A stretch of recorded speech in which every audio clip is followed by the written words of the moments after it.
अक्सर हमारे दिमाग में एक डाउट रहता है कि इलेक्ट्रिक करंट ज़्यादा खतरनाक होती है या वोल्टेज। इंसान को जब भी इलेक्ट्रिक शॉक लगता है तो किसकी वजह से इंसान की डेथ भी हो सकती है। कौन ज़्यादा घातक है, करंट या फिर वोल्टेज?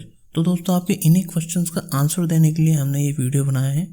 सबसे पहले हम ये जान लेते हैं कि ये करंट और वोल्टेज क्या होते हैं, इन दोनों के बीच में रिलेशंस क्या होता है। वोल्टेज का मीनिंग है कि किन्हीं दो पॉइंट के बीच में लगने वाला पोटेंशियल डिफरेंस, यानी किसी कंडक्टर के ऊपर लगने वाला इलेक्ट्रिक प्रेशर जिसकी वजह से उसमें इलेक्ट्रॉन्स फ्लो होंगे, और यही फ्लो ऑफ इलेक्ट्रॉन्स कहलाता है हमारा करंट।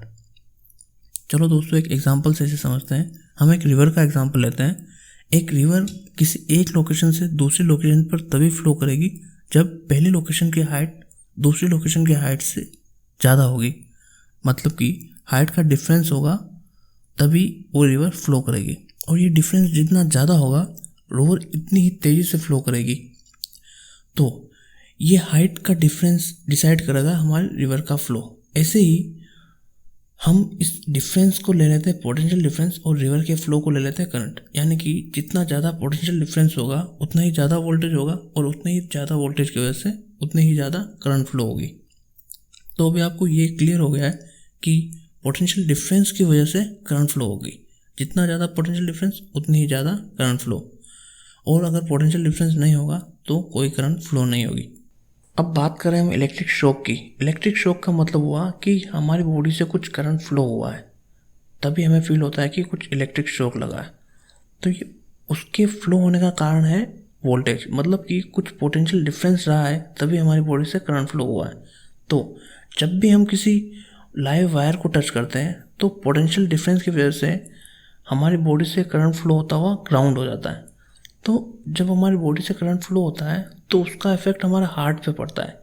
करंट फ्लो होने की वजह से हमारा हार्ट सीज हो जाता है, मतलब कि वो धड़कना बंद कर देता है। उसकी वजह से इंसान की मृत्यु हो जाती है।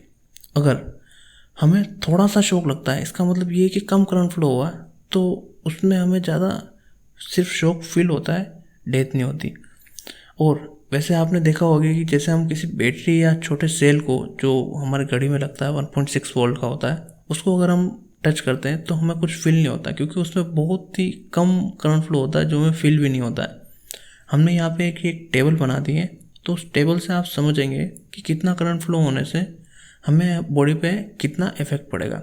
जैसे 1 से 5 मिली एम्पियर के बीच में करंट फ्लो होता है, तो एक छोटा सा शॉक हमें फील होगा, लेकिन ज़्यादा कुछ पेनफुल नहीं होगा। अगर 6 से 30 मिली एम्पियर के बीच में लगा है, करंट फ्लो हुआ है, तो हमें कुछ पेनफुल शॉक लगेगा और थोड़ा मसल्स का कंट्रोल कम हो जाएगा।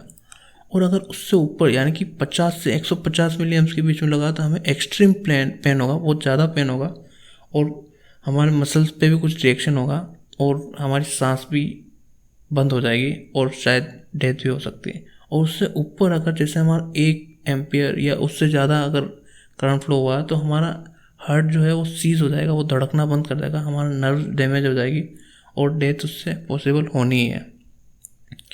तो और अगर बहुत ज़्यादा करंट फ्लो हुआ, जैसे 10 एम्पियर 20 एम्पियर या बहुत ज़्यादा एम्प्स में, तो सवियर बर्न्स होने के साथ कार्डियक अरेस्ट आ जाएगा और डेथ पक्की।